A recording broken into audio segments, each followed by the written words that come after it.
നമസ്കാരം, ഞാൻ doctor Kurian Thomas. ഇന്ന് ഞാൻ സംസാരിക്കാൻ പോകുന്ന ആരോഗ്യ പ്രശ്നം ഉണ്ടാകാത്തവർ കുറവാണ്. ഇൻസോംനിയ അല്ലെങ്കിൽ ഉറക്കക്കുറവ്. എപ്പോഴെങ്കിലും ജീവിതത്തിൽ ഒരു ഘട്ടത്തിൽ നിങ്ങൾക്കെല്ലാവർക്കും, എനിക്കും ഉണ്ടായിട്ടുണ്ടാവും ഇൻസോംനിയ. ഉറക്കക്കുറവിന് എന്തൊക്കെയാണ് കാരണങ്ങൾ? അതൊരു രോഗലക്ഷണമാണോ? എങ്ങനെ അതിന് പരിഹാരമുണ്ടാക്കാം എന്നതിനെക്കുറിച്ചാണ് ഇന്ന് ഞാൻ സംസാരിക്കാൻ പോകുന്നത്. ഉറക്കക്കുറവ് പലതരത്തിലാകാം. ചില ആൾക്കാർക്ക് ഉറങ്ങാൻ പോയി കിടന്നാൽ ഉടനെ ഉറങ്ങില്ല, കുറച്ച് സമയം കഴിഞ്ഞേ ഉള്ളൂ ഉറക്കത്തിലേക്ക് പോവുകയുള്ളൂ. ഇതിന് സ്ലീപ്പ് ഇനീഷ്യേഷൻ ഡിഫിക്കൽട്ടി എന്നാണ് നമ്മൾ പറയുക. രണ്ടാമത്തെ വിഭാഗം ആൾക്കാർക്ക് ഉറങ്ങിക്കഴിഞ്ഞാൽ വളരെ നേരത്തെ ഉറക്കത്തിൽ എണീക്കും, എഴുന്നേറ്റ് കഴിഞ്ഞാൽ പിന്നെ ഉറക്കം കിട്ടുകയുമില്ല. മൂന്നാമത്തേത് ഉറക്കം ഇടയ്ക്കിടയ്ക്ക് ഡിസ്റ്റർബ് ആവുക, പാതി ഉറക്കത്തിൽ നിന്ന് എഴുന്നേൽക്കുക, വീണ്ടും ഉറക്കത്തിലേക്ക് പോവുക. 4, ഉറക്കം നീണ്ട സമയം കിട്ടി, പക്ഷേ ക്വാളിറ്റി ഓഫ് സ്ലീപ്പ് കുറവാണ്, റിഫ്രഷ്ഡായി അനുഭവപ്പെടുന്നില്ല എന്നുള്ളത്. ഇത് ഓരോ തരം ഉറക്കത്തിൻ്റെ പ്രശ്നത്തിനും കാരണം പലതാണ്. ഉറക്കക്കുറവിനെ പ്രധാനമായും രണ്ടായി തിരിക്കാം.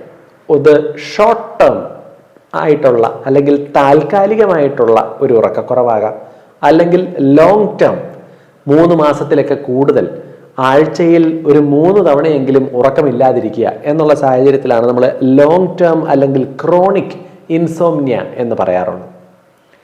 താൽക്കാലികമായ ഷോർട്ട് ടേം ഇൻസോംനിയ എന്ന് പറയുന്നത് പലപ്പോഴും ടെൻഷൻ കൊണ്ടോ എന്തെങ്കിലും ശരീര വേദന കൊണ്ടോ, നിങ്ങൾ അമേരിക്കയിൽ നിന്ന് ഇന്ത്യയിലോട്ട് വന്നു, ആ ടൈം ഷിഫ്റ്റ് ചെയ്തപ്പോഴത്തേക്കും വരുന്ന അതാണ് ഷോർട്ട് ടേം ഇൻസോംനിയ. അത് പെട്ടെന്ന് മാറാറുണ്ട്. കാരണങ്ങൾ, വേദന അങ്ങ് മാറുന്നു, ടെൻഷൻ കുറയുന്നു, അല്ലെങ്കിൽ ആ ടൈം സോണുമായിട്ട് അഡ്ജസ്റ്റഡ് ആകുമ്പോൾ ഷോർട്ട് ടേം ഇൻസോംനിയ തനിയെ മാറിക്കൊള്ളും. ഇൻസോംനിയ വരുന്നതിൻ്റെ കാരണങ്ങൾ എന്തൊക്കെ? പല രീതിയിലുള്ള കാരണങ്ങളാകാം. ഒന്നാമത്തേതാണ് സൈക്കോളജിക്കൽ റീസൺസ്. സൈക്കോളജിക്കൽ റീസൺസ് എന്ന് പറയുമ്പോൾ ടെൻഷൻ, ഡിപ്രഷൻ, പല ചിന്തകൾ കയറി വരിക, ഈ രീതിയിൽ നമ്മുടെ മനസ്സ് അസ്വസ്ഥമാണ് എന്നുണ്ടെന്നുണ്ടെങ്കിൽ ഉറങ്ങാൻ സാധിക്കുകയില്ല. രണ്ടാമത്തേതാണ് ലൈഫ് സ്റ്റൈൽ റിലേറ്റഡ് ആയിട്ടുള്ളത്. ലൈഫ് സ്റ്റൈൽ റിലേറ്റഡ് എന്ന് പറയുമ്പോൾ കൂടുതൽ സമയം മൊബൈൽ ഉപയോഗിക്കുക, കൂടുതൽ സമയം കമ്പ്യൂട്ടർ സ്ക്രീൻ ടൈം ഒരു ദിവസത്തേത് വളരെ കൂടുതലായിരിക്കുക, കിടക്കാൻ പോകുന്ന സമയത്ത് വളരെ ആക്റ്റീവായിരിക്കുക, മൊബൈൽ ഉപയോഗിക്കുന്നു, കിടക്കുന്നതിന് തൊട്ട് മുമ്പ് വൈകിട്ട് പോയി ജിമ്മിൽ പോയി എക്സർസൈസ് ഒത്തിരി ചെയ്യുന്നു, കമ്പ്യൂട്ടർ യൂസ് ചെയ്യുന്നു, വളരെ ആക്റ്റീവായി സിനിമയൊക്കെ കാണുന്നു.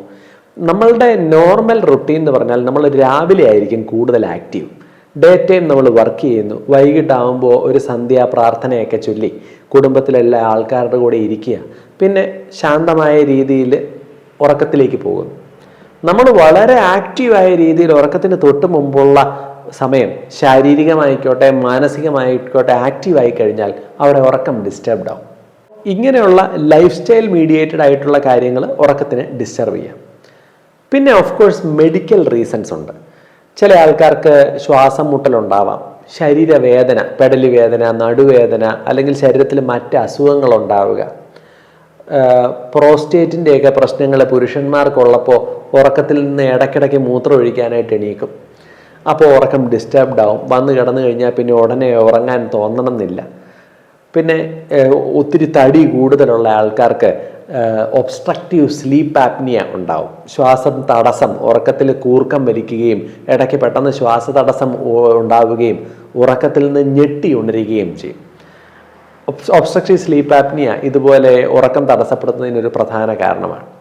പിന്നെ ഗ്യാസിൻ്റെ പ്രശ്നമുള്ള ആൾക്കാർക്ക് GERD, കഴിച്ച ഭക്ഷണം ഇങ്ങനെ തികട്ടി വരിക.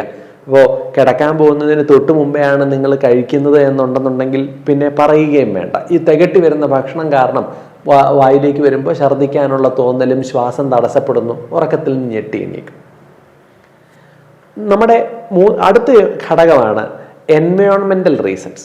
എൻവയോൺമെൻറ്റൽ റീസൺസ് എന്ന് പറയുമ്പോൾ നമ്മൾ കിടക്കുന്ന ബെഡ് ഒരു സുഖമില്ല, ഒത്തിരി കട്ടിയുള്ള ബെഡ്, അല്ലെന്നുണ്ടെന്നുണ്ടെങ്കിൽ അത് കിടക്കുമ്പോൾ കുഴിഞ്ഞു പോകുന്നു, കിടക്കുന്ന മുറിയിൽ ലൈറ്റുണ്ട്, കിടക്കുമ്പോൾ അവിടെ ഒത്തിരി ഒച്ചയുള്ള ഒരു അന്തരീക്ഷമാണുള്ളത്, നിങ്ങൾ ഫോണ് കട്ടിലിൻ്റെ സൈഡിൽ വെക്കുന്നു, അത് ഇടയ്ക്ക് റിങ് ചെയ്യുമ്പോൾ നിങ്ങൾ ഉറക്കത്തിൽ നിന്ന് എണീക്കുക. അപ്പോൾ നിങ്ങളുടെ എൻവയോൺമെൻറ്റും പ്രശ്നമുണ്ടാക്കാറുണ്ട്. അപ്പോൾ psychological reasons, medical reasons, life style mediated ആയിട്ടുള്ള റീസൺസ്, പിന്നെ എൻവയോൺമെൻറ്റ് എങ്ങനെ എന്നുള്ളതെല്ലാം ഉറക്കക്കുറവുണ്ടാക്കാം. ഇതിൽ ആ കാരണം ഐഡൻറ്റിഫൈ ചെയ്യേണ്ടത് അത്യാവശ്യമാണ്. പിന്നെ ഉറക്കം ഉണ്ടായിട്ടും ഇല്ല എന്ന തോന്നലുള്ള ഒരു വിഭാഗം ആൾക്കാരുണ്ട്. അപ്പോൾ അവിടെ മനസ്സിലാക്കേണ്ടത്, നമുക്ക് ഓരോ പ്രായത്തിലും എത്ര ഉറക്കം വേണം എന്നുള്ളത് ഒരു കണക്കുണ്ട്. ഒരു വയസ്സ് ഉണ്ടായ ഉടനെയുള്ള ഒരു കുഞ്ഞ് ഒരു 15 മണിക്കൂർ 16 മണിക്കൂറൊക്കെ ഉറങ്ങും. ഒരു വയസ്സിൽ താഴെയുള്ള കുട്ടികളാണ് എന്നുണ്ടെന്നുണ്ടെങ്കിൽ ഒരു 12 മണിക്കൂർ ഒക്കെ ഉറങ്ങും. സ്കൂളിൽ പോകുന്നതിന് മുമ്പ് ഒരു 5 വയസ്സ് വരെയുള്ള കുട്ടികളൊക്കെ ഒരു ദിവസം ഒരു 10 മണിക്കൂർ 9 മണിക്കൂർ 10 മണിക്കൂറൊക്കെ ഉറങ്ങിയേക്കാം. സ്കൂളിൽ പഠിക്കുന്ന കുട്ടികൾ, യങ് ആയിട്ടുള്ള adults, ideal recommended sleep time എന്ന് പറയുന്നത് 7 to 8 hours ആണ്. നമ്മളുടെ പ്രായം മുമ്പോട്ടേക്ക് പോകുന്തോറും നമ്മളുടെ ഡ്യൂറേഷൻ ഓഫ് സ്ലീപ്പ് കുറയും, ഡ്യൂറേഷൻ ഓഫ് റിക്വയർഡ് സ്ലീപ്പും കുറയും. എത്ര ഉറക്കമാണ് അവർക്ക് ആവശ്യമുള്ളത് കാലക്രമേണ കുറഞ്ഞു വരും. കുറച്ച് സമയം നല്ല ഉറക്കം കിട്ടിക്കഴിയുവാണെങ്കിൽ ആൾക്കാർ ആ ഊർജ്ജസ്വലരാകും. അപ്പോൾ 6 മണിക്കൂർ ഉറക്കമുള്ള ഒരു 70 വയസ്സുകാരൻ എനിക്ക് ഉറക്കക്കുറവാണ്, എനിക്ക് പണ്ട് 9 മണിക്കൂർ ഉറക്കമുണ്ടായിരുന്നു എന്ന് പറഞ്ഞു വന്നാൽ അവിടെ ഉറക്ക ഗുളിക കൊടുക്കാൻ പോകരുത്. ഈ ഒരു പ്രായത്തിൽ നിങ്ങൾക്ക് ഊർജ്ജസ്വലത ഉണ്ട് എങ്കിൽ ഈ ഉറക്കത്തിൻ്റെ സമയം കുറഞ്ഞു എന്നതിനെപ്പറ്റി ആശങ്കപ്പെടേണ്ട, ശാന്തമായിരിക്കൂ, അതൊരു അസുഖമല്ല എന്ന് ചിലപ്പോഴൊക്കെ അവരെ പറഞ്ഞ് മനസ്സിലാക്കേണ്ടി വരും. ഇനി നമുക്ക് ഉറക്കക്കുറവിൻ്റെ ചികിത്സയിലേക്ക് വരാം. മരുന്നുകൾക്ക് ഉപരിയായി നമ്മൾ ഇതിൻ്റെ കാരണത്തിനെ അഡ്രസ്സ് ചെയ്യാൻ വേണ്ടത് ചില കാര്യങ്ങൾ എല്ലാവരും ശ്രദ്ധിക്കണം. ഒന്നാമത്, ടെൻഷൻ, സ്ട്രെസ്സൊക്കെ ഉണ്ടെങ്കിൽ അത് ഒഴിവാക്കുക, കഴിയുന്നതും ശാന്തമായിരിക്കാൻ ശ്രദ്ധിക്കുക. 2, കാപ്പി, ചായ അങ്ങനെയുള്ള സ്റ്റിമുലൻസ് ആയിട്ടുള്ള ലിക്വിഡ്സ് നമ്മൾ വൈകിട്ട് സമയത്ത് ഉപയോഗിക്കാൻ പാടില്ല. രാവിലെ എടുത്തത് കൊണ്ട് കുഴപ്പമില്ല, വൈകിട്ട് ഒരു 5 മണിക്ക് ശേഷം കാപ്പി ചായയൊക്കെ ഉപയോഗിച്ചാൽ അത് ഉറക്കത്തിനെ ഡിസ്റ്റർബ് ചെയ്യും. 3, വളരെ ഹെവി ആയിട്ടുള്ള എക്സർസൈസുകൾ ഒരു വൈകിട്ട് 7 മണിക്ക് ശേഷം ചെയ്താൽ നിങ്ങളുടെ ബോഡി വളരെ ഹൈപ്പർ ആക്റ്റീവ് ആയിരിക്കും. തുടക്കകാലത്തിൽ പ്രശ്നം പറ്റിയില്ല എങ്കിലും കാലക്രമേണ ഇത് ഉറക്കത്തിനെ പ്രശ്നമുണ്ടാക്കും. സ്ക്രീൻ ടൈം ഒരു ദിവസത്തേത് കുറയ്ക്കുക. ഇടയ്ക്ക് വിട്ടുവിട്ട ഗ്യാപ്പ് അതിൻ്റെ ഇടയിൽ കൊടുക്കാൻ ശ്രദ്ധിക്കുക. വൈകിട്ട് കിടക്കാൻ പോകുന്ന സമയത്ത് ഒരു 6 മണി, ഒരു 7 മണി സമയത്തിന് ശേഷം മൊബൈല്, ഒത്തിരി യൂട്യൂബ് വീഡിയോസൊക്കെ കാണുക, TV കാണുക. അപ്പോൾ അങ്ങനെ നമ്മൾ വളരെ ആക്റ്റീവായിരിക്കുന്ന, നമ്മളുടെ ചിന്തകളെ സ്റ്റിമുലേറ്റ് ചെയ്യുന്ന, നമുക്ക് വിഷമവും സങ്കടവും സന്തോഷവും ഉണ്ടാക്കാവുന്ന കാര്യങ്ങളെല്ലാം നമ്മുടെ മനസ്സ് ഒത്തിരി ആക്റ്റീവായാൽ ചിലപ്പോൾ ഉറക്കത്തിലേക്ക് പോകാൻ പറ്റുകയില്ല. പിന്നെ രാത്രിയിലത്തെ ഭക്ഷണം കുറച്ച് നേരത്തെ കഴിക്കണം. നമ്മൾ വയറ് നിറച്ച് ഭക്ഷണം കഴിച്ചു, എന്നിട്ട് ഉടനെ 1/2 മണിക്കൂർ കഴിഞ്ഞ് കിടക്കാൻ പോയി. അപ്പോൾ ആ വയറ് നിറഞ്ഞിരിക്കുന്നത് കൊണ്ട് കഴിച്ച ഭക്ഷണം തികട്ടി വരാനുള്ള സാധ്യതയുള്ളത് കൊണ്ട് നമ്മളുടെ ഉറക്കം ഡിസ്റ്റർബ്ഡ് ആവും. കിടക്കുന്ന കട്ടില് മെത്ത നല്ലതായിരിക്കണം, ചെറിയൊരു പില്ലോയൊക്കെ ഉപയോഗിക്കാം. പല ആൾക്കാർക്കും ഒരു ശീലമുണ്ട്, കിടക്കുന്ന മുറിയിൽ ഒരു ലൈറ്റൊക്കെ ഓണാക്കി ഇടും. ഈ ലൈറ്റ് ഓണാക്കി ഇടുമ്പോഴത്തേക്കും നമുക്ക് ആ നാച്ചുറൽ ആയിട്ടുള്ള സ്ലീപ്പിന് ഡിസ്റ്റർബൻസ് ഉണ്ടാക്കാം. ഇപ്പം ലൈറ്റൊക്കെ ഓഫാക്കി വളരെ കിടക്കുന്ന സ്ഥലം ഒരു ഇരുണ്ട അന്തരീക്ഷമായിരിക്കണം. പിന്നെ കിടക്കാൻ പോകുന്ന സമയത്ത് മൊബൈലൊക്കെ സൈലൻ്റ് ആക്കുകയോ ഓഫ് ആക്കുകയോ അല്ലെങ്കിൽ എയറോപ്ലെയിൻ മോഡിലിടുകയോ ചെയ്യുക. ഉറക്കത്തിൻ്റെ ഇടയിൽ അതടിക്കുന്നതോടെ നമ്മൾ ഡിസ്റ്റർബ്ഡ് ആകും. ഉറക്കം ഡിസ്റ്റർബ്ഡ് ആക്കുന്ന രീതിയിലുള്ള ആരോഗ്യ പ്രശ്നങ്ങളുണ്ടെങ്കിൽ അവയെ കൈകാര്യം ചെയ്യണം. ടെൻഷൻ ഉണ്ടെങ്കിൽ അത് കുറയ്ക്കുക. അതിന് നിങ്ങൾ റിലാക്സേഷൻ എക്സർസൈസുകളായിരിക്കാം, കൗൺസിലിംഗ് ആയിരിക്കാം, ചിലപ്പോൾ മരുന്നുകൾ വേണമെന്നുണ്ടെങ്കിൽ അത് ഉപയോഗിക്കുക. മെഡിറ്റേഷനൊക്കെ ഒരു പരിധിവരെ അതിനെ സഹായിക്കും. നിങ്ങൾക്ക് ഗ്യാസിൻ്റെ പ്രശ്നം, കഴിച്ച ഭക്ഷണം തികട്ടി വരുന്നത് പോലെ ഉണ്ടെങ്കിൽ താമസിച്ച് കഴിക്കാതിരിക്കുക. ഗ്യാസ് പ്രശ്നങ്ങൾ കൂടുതലാക്കുന്ന പയറുവർഗ്ഗങ്ങളും കാപ്പി ചായയൊക്കെ കിടക്കുന്നതിനോടടുത്ത് ഉപയോഗിക്കാതിരിക്കുക. ഒത്തിരി ബുദ്ധിമുട്ടുണ്ടെങ്കിൽ ഈ ഗ്യാസ്ട്രൈറ്റിസിൻ്റെ ഒപ്പം ഈ തികട്ടി വരിക അല്ലെങ്കിൽ റിഫ്ലക്സ് ഒഴിവാക്കാൻ സഹായിക്കുന്ന ചില മരുന്നുകൾ ഉപയോഗിക്കുക. വെയിറ്റ് കുറയ്ക്കാൻ ശ്രമിക്കുക. നിങ്ങൾക്ക് നടുവേദനയോ പെടലി വേദനയോ ഒക്കെ ഉണ്ടെങ്കിൽ ആ ശരീരത്തിൻ്റെ വേദനയ്ക്കുള്ള വ്യായാമ മുറകളും മരുന്നുകളും ഉപയോഗിച്ച് വേദനയൊക്കെ കുറയ്ക്കുക. അപ്പോൾ ഉറക്കം സ്മൂത്താവും. രാത്രിയിൽ മൂത്രം ഒഴിക്കാൻ പലതവണ എണീക്കുന്നു എന്നുണ്ടെങ്കിൽ കിടക്കുന്നതിന് തൊട്ട് മുമ്പേ ഒരു 2 മണിക്കൂർ സമയത്ത് വെള്ളം അധികം കുടിക്കരുത്. നല്ലപോലെ മൂത്രം ഒഴിച്ചതിന് ശേഷമേ കയറി കിടക്കാൻ പാടുള്ളൂ. നിങ്ങൾക്ക് വീണ്ടും പ്രശ്നം ഉണ്ടെങ്കിൽ പുരുഷന്മാരിലാണെങ്കിൽ പ്രോസ്റ്റേറ്റ് ഗ്രന്ഥിയുടെയൊക്കെ പ്രശ്നങ്ങൾ എന്തെങ്കിലും ഉണ്ടോ എന്ന പരിശോധന നടത്തുകയും വേണ്ട മരുന്നുകൾ വേണമോ എന്ന് തീരുമാനിക്കുകയും ചെയ്യുക.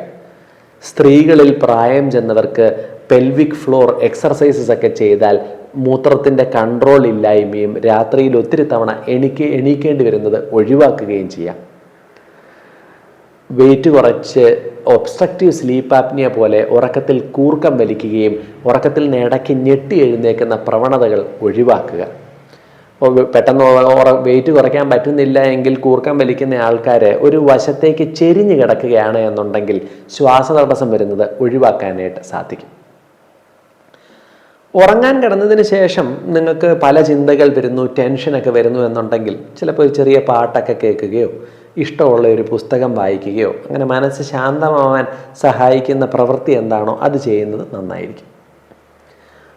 ഈ പറഞ്ഞ രീതിയിൽ കാരണങ്ങൾ ഒഴിവാക്കിയിട്ടും നിങ്ങൾക്ക് ആവശ്യത്തിന് ഉറക്കം കിട്ടുന്നില്ല എന്നുണ്ടെങ്കിൽ നിങ്ങൾക്ക് തീർച്ചയായിട്ടും ഒരു ഡോക്ടറിനെ കൺസൾട്ട് ചെയ്യാം.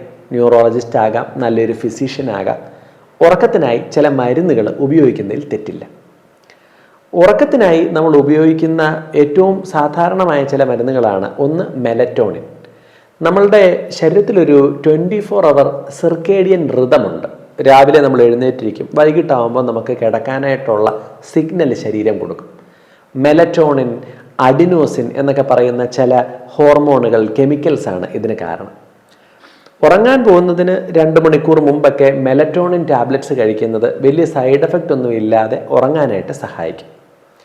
അഡിനോസിൻ നിങ്ങൾ ചിന്തിക്കേണ്ടത്, നമ്മൾ ഈ കാപ്പിയും ചായയൊക്കെ കുടിക്കുമ്പോൾ ശരീരത്തിലെ അഡിനോസിൻ്റെ അളവ് കുറയും. അപ്പോൾ ശരീരം ഊർജ്ജസ്വലമാകും, ഉറക്കം ഡിസ്റ്റർബ്ഡ് ആവും. അതുകൊണ്ടാണ് വൈകിട്ട് കാപ്പിയും ചായയും ഉപയോഗിക്കാതിരിക്കുക എന്ന് പറയുന്നത്. പിന്നെ സോൾപിഡം, അൽപ്രാസോളാം, ക്ലോണാസെപ്പാം ഇങ്ങനെയുള്ള ചില മരുന്നുകളുമുണ്ട്. ഏറ്റവും ചെറിയ ഡോസിലായിരിക്കണം ഈ മരുന്നുകൾ ഉപയോഗിക്കേണ്ടത്. ഡോക്ടറിൻ്റെ നിർദ്ദേശപ്രകാരമേ ഉപയോഗിക്കാൻ പാടുള്ളൂ. കാലക്രമേണ ഇതിൽ നിന്ന് മോചനം നേടാൻ ജീവിത രീതിയിൽ നിങ്ങൾ വ്യത്യാസം വരുത്തിയില്ല എങ്കിൽ മുമ്പോട്ടേക്ക് പോകുമ്പോൾ നിങ്ങൾക്ക് ഡിപ്പെൻഡൻസ് ഉണ്ടാകാം. ഉറക്കം ഗുളികയില്ലാതെ ഉറങ്ങാൻ പറ്റില്ല എന്നൊരു സ്ഥിതിയിലേക്ക് വരാം. അതിലേക്ക് പോകാതിരിക്കാൻ ശ്രദ്ധിക്കേണ്ടതുണ്ട്. അതുകൊണ്ട് തനിയെ ഈ മരുന്നുകൾ ഉപയോഗിക്കാതിരിക്കുക. നന്ദി.